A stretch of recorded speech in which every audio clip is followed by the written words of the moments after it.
اللہ کے حبیب صلی اللہ علیہ وسلم نے ارشاد فرمایا الا انبئکم باکبر الکبائر، لوگوں تمہیں بڑے بڑے گناہوں کی خبر نہ دے دوں؟ صحابہ نے عرض کی کیوں نہیں یا رسول اللہ، آپ ارشاد کریں۔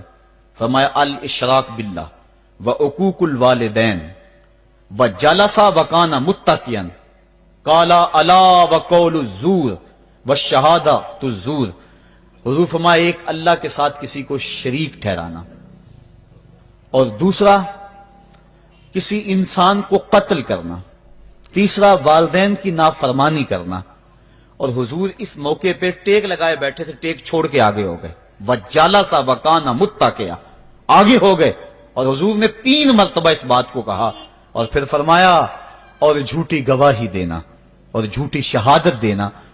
تو یہ وہ ہیں جو بڑے بڑے گناہ ہیں۔ میں نے ایک روایت میں پڑھا ہے، حضور نے ارشاد فرمایا جنت کی خوشبو 1000 سال کی مسافت سے آنا شروع ہو جائے گی۔ جب لوگ جنت میں جائیں گے تو 1000 سال کی مسافت دور ہی ہوں گے کہ جنت کی خوشبو آنا شروع ہو جائے گی، لیکن 4 اشخاص ہیں جو جنت کی خوشبو نہیں پا سکیں گے۔ وہ کون کون سے ہیں؟ ایک قاطع الرحم، جو رشتہ داریاں توڑتا ہے، کبھی اس سے لڑائی، کبھی اس سے لڑائی، کبھی اس سے لڑائی، حالانکہ حکم ہے سل من قطعک وات من حرمک، جو تجھ سے تعلق توڑے تو اس سے تعلق جوڑ، جو تجھے محروم رکھے تو اس کی جھولیاں بھر دے۔ تو جو رشتہ داریوں کو توڑتا ہے، مقدس رشتوں کو پامال کرتا ہے، بلکہ والدین کے حوالے سے یہ بات بھی سن لیں، بعض اوقات والدہ اپنی بہن سے ناراض ہو جاتی ہے، باپ اپنے بھائیوں سے ناراض ہو جاتا ہے، تو اولاد کو کہتا ہے کہ نہ ملنا، اپنے جو ہے وہ چچا تائے سے نہ ملنا، ماں کہتی ہے اپنی خالہ سے نہ ملنا، تو اب کیا حکم ہے، ملیں کہ نہ ملیں؟ تو علماء نے اس پہ گفتگو فرمائی ہے کہ قطع رحمی حرام ہے، اور ماں قطع رحمی کا حکم دے رہی ہے، کہتی ہے، اور بندہ سوچتا ہے، بچہ سوچتا ہے کہ میری خالہ تو میری ماں کے پیچھے، میرے چچا میرے تائے تو میرے باپ کے پیچھے ہیں، جب باپ نہیں ملتا تو میرے کیا لگتے ہیں، جب ماں نہیں ملتی تو خالہ اور ماموں میرے کیا لگتے ہیں؟ تو وہ ماں کے پیچھے اور باپ کے پیچھے لگ کر ان عظیم رشتوں کو چھوڑ دیتا ہے، جبکہ لا طاعت المخلوق فی معصیت الخالق، خالق کی معصیت میں مخلوق کی اطاعت نہیں ہوگی۔ تو جو یہ چیزیں ہیں قطع رحمی نہیں کی جائے گی۔ علماء نے یہاں طریقہ یہ بیان کیا ہے کہ والدین سے چوری ملے تاکہ ان کا بھی دل نہ دکھے لیکن ان سے تعلق نہ توڑے، چونکہ قطع رحمی کے زمرے میں نہ آئے۔ تو 4 اشخاص ہیں قیامت کے دن جو جنت کی خوشبو بھی نہیں پائیں گے، ان میں سے ایک قطع رحمی کرنے والا، دوسرا بوڑھا زانی، اور تیسرا تکبر کی وجہ سے ٹخنوں سے نیچے شلوار لٹکانے والا، اور چوتھا والدین کی نافرمانی کرنے والا۔ حضور فرمایا یہ 4 اشخاص ایسے ہیں کہ جو جنت کی خوشبو بھی نہیں پائیں گے۔ اور ایک اور 4 اشخاص کی کہانی سنو۔ حضور نے ارشاد فرمایا اے عمر، اگر مجھے لوگوں کے سست ہو جانے کا ڈر نہ ہو تو میں تمہیں یہ بات کہوں کہ اس خبر کو جا کے گلی بازاروں میں بتا دو اور 4 اشخاص کی جنت کی گواہی دے دو کہ انہیں جنت میں جانے سے کوئی شے نہیں روک سکتی۔ عرض کی حضور کون کون؟ فرمایا ایک وہ عورت جس نے اپنی ساری محبتیں اپنے خامد پہ نچھاور کر دیں اور وہ اس حال میں مری کہ اس کا خامد اس پہ راضی تھا، جنت میں جانے سے اس کو کوئی شے نہیں روک سکتی۔ اور دوسرا وہ شخص جس کے بچے زیادہ ہیں، ذرائع آمدنی تھوڑے ہیں، لیکن اس نے اپنے بچوں کے پیٹ میں حرام کا لقمہ نہیں جانے دیا، محنت کرتا رہا، اوور ٹائم لگاتا رہا، مزدوری کرتا رہا اور اپنے بیٹوں کے لیے رزق حلال کی تلاش میں رہا۔ وہ بوڑھی کمر پہ بوریاں اٹھا اٹھا کے کام کرتا تھا اور اپنی کثیر اولاد کی پرورش کے لیے اس نے محنتیں بلی کی اور ان کو حرام کا لقمہ نہیں کھلایا۔ فرمایا قیامت کے دن اس کو بھی جنت میں جانے سے کوئی شے رکاوٹ نہیں پیدا کر سکتی۔ اور تیسرا حضور نے فرمایا وہ شخص کہ جو اپنے والدین کے ساتھ حسن سلوک کرے اور اس کے والدین اس پہ خوش ہوں، اس پہ راضی ہو جائیں۔ اور چوتھا وہ شخص کہ جس نے ایسی سچی توبہ کی کہ گناہوں کی طرف پلٹنا اس کے لیے اتنا مشکل تھا، جس طرح جانور کے تھن سے نکلا ہوا دودھ واپس نہیں جا سکتا، وہ گناہوں کی دنیا میں دوبارہ نہیں جا سکتا۔ تو یہ فرمایا یہ 4 شخص ایسے ہیں، عمر اگر اس بات کا ڈر نہ ہو کہ لوگ سست پڑ جائیں گے تو ان 4 اشخاص کے بارے میں شہادت دے دو کہ یہ دنیا پہ چلتے پھرتے جنتی ہیں۔ تو ماں باپ کی خدمت کرنے والا، ماں باپ کو راضی رکھنے والا یقیناً اللہ کی نعمتوں کا حقدار ہے۔ وہ بدبخت ہیں بیٹے جو ماں باپ کو راضی نہیں رکھتے۔ اللہ کے حبیب صلی اللہ علیہ وسلم کی خدمت میں ایک شخص حاضر ہوا اور اس نے اذن جہاد طلب کیا، حضور میں جہاد پہ جانا چاہتا ہوں، مجھے اجازت مرحمت فرمائے۔ حضور نے فرمایا احیٌ والدا کا، کیا تیرے والدین زندہ ہیں؟ قال نعم، عرض کی ہاں حضور میرے والدین زندہ ہیں۔ قال ففیہما فجاہد، کہا جا ان کی خدمت کر، یہی تیرا جہاد ہے۔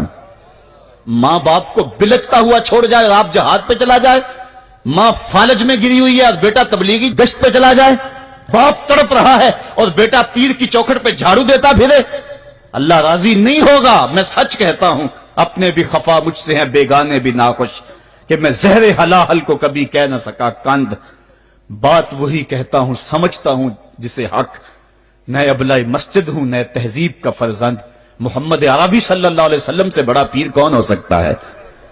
لیکن حضرت وہ ویسے کرنی نہیں آ رہے۔ آقا کریم اپنے بٹن کھولتے ہیں اور کرن کی طرف، یمن کی طرف رخ کر کے لمبی سانسیں لیتے ہیں اور کہا میں رحمان کی خوشبو پا رہا ہوں۔ ایک دن صحابہ نے پوچھا بندہ نواز جس کے لیے تڑپتے ہو، جس کی ٹھنڈی ہوائیں آپ کو آ رہی ہیں، وہ آپ کا بڑا پیار کرنے والا ہے؟ کہا ہاں میرے سے بڑی محبت کرتا ہے۔ تو کہا پھر اتنی محبت کرتا ہے تو یمن تو دور نہیں ہے، بلال حبش سے آ گیا، سلمان فارس سے آ گیا، سہیب روم سے آ گیا، اور وہ یہاں یمن سے نہیں آ سکا؟ فرمایا اس کی بوڑھی اور نابینا ماں ہے جس کی خدمت اس کو نہیں آنے دیتی۔ اللہ اکبر۔ اب حضرت اویس کرنی نہیں آئے لیکن خیر التابعین کہلائے، آئے نہیں لیکن حضور ان کی یاد میں تڑپ رہے۔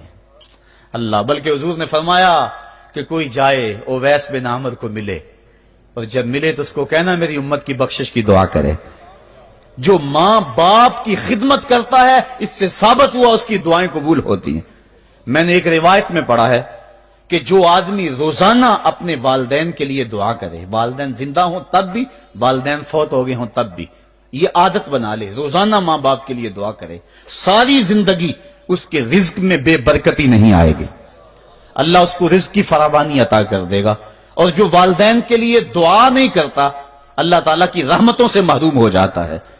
حضرت ابو ہریرہ رضی اللہ تعالیٰ عنہ جب بھی ہاتھ اٹھاتے تھے تو یہ دعا کرتے تھے، اللہم اغفر لابی ہریرہ ولامی ولمن استغفر لہما، اے اللہ ابو ہریرہ کو بخش دے، حضرت ابو ہریرہ کی ماں کو بخش دے، اور قیامت تک جو ہم دونوں کے لیے بخشش کی دعا کرے اس کو بھی بخش دے۔ حضرت امام محمد بن سیرین ایک بزرگ ہوئے تابعی، جب بھی دعا کرتے تھے یہ دعا ضرور کرتے تھے، اے اللہ ابو ہریرہ کی بخشش کر دے۔ کسی نے کہا کہ تمہیں ابو ہریرہ رضی اللہ تعالیٰ نے ان کی ماں سے بڑی ہمدردی ہے؟ کہا ان سے جو ہمدردی ہونی ہے وہ تو ہونی ہے۔ انہوں نے کہا ہوا ہے اللہ ابو ہریرہ اور ان کی ماں کو بخش دے، جو ان کے لیے دعا کرے اس کو بھی بخش دے۔ تو میں دعا کر کے اپنی بخشش پکی کر رہا ہوں۔ تو والدین کے لیے دعا کرنا اللہ کی رحمت کو دعوت دینا ہے۔ تو فرمایا کہ جاؤ اویس بن عامر کو جانا اور جا کے اس کو میری امت کے لیے دعا کا کہنا۔ حضرت سیدنا عمر فاروق حضرت علی المرتضیٰ گئے، جا کے ڈھونڈا تلاش کیا، اویس بن عامر ملے، حضور کا سلام کہا، بس پھوٹ پھوٹ کے رونے لگے۔ کہا بتاؤ میرے رسول کے لبوں پہ میرا نام کیسے آیا تھا؟ حضور میرا جب تذکرہ کرتے تھے کیسے کرتے تھے؟ یہ درد دیکھا تو بولے کہ کیا آپ اتنی محبت رکھتے ہیں تو پھر ملنے کیوں نہیں آئے حضور کو؟ اتنا جو پیار رکھتے ہیں تو زیارت کرنے کیوں نہیں آئے؟ تو حضرت اویس کرنی نے بات کے رخ کو بدلا، کہا تم نے میرے رسول کو دیکھا؟ تم نے میرے رسول کی زیارت کی ہے؟ کہا ہاں ہم تو صبح و شام وہاں رہے ہیں۔ کہا پھر بتاؤ حضور کے یہ ابرو جڑے ہوئے تھے یا کھلے ہوئے تھے؟ اب دونوں حیران ہو گئے۔ کہا تم نے تو دیکھا میں نے تو دیکھا نہیں، تم بتاؤ نا، پھر میں تو گیا نہیں، مجھے کہتے ہو گیا نہیں، تم بتاؤ حضور کے ابرو جڑے ہوئے تھے یا کھلے ہوئے تھے؟ حیران ہیں۔ کہا حضور آپ ہی بتلائیے۔ کہا کوئی دور سے دیکھتا تو جڑے ہوئے نظر آتے، قریب آ کے دیکھتا تو کھلے ہوئے نظر آتے۔ یہ وہ ہے جو ماں کی خدمت کرتا رہا اور حضور کے دربار میں حاضر نہیں ہو سکا، لیکن حاضری اس کی تھی، وہ جہاں بھی تھا وہ نبی کے قرب میں تھا۔ تو اس لیے ماں باپ کی خدمت اتنا بڑا وظیفہ ہے۔ حضرت بایزید بستامی کہتے ہیں میں نے حق معاف کروا لی اپنی ماں سے، کہ ماں تیرے حق ادا کروں یا اللہ کے حق ادا کروں؟ تو مجھے اپنے حق معاف کر دے، میں اللہ سے اپنے حق معاف کروا لیتا ہوں، اپنی اللہ کو راضی کر لیتا ہوں۔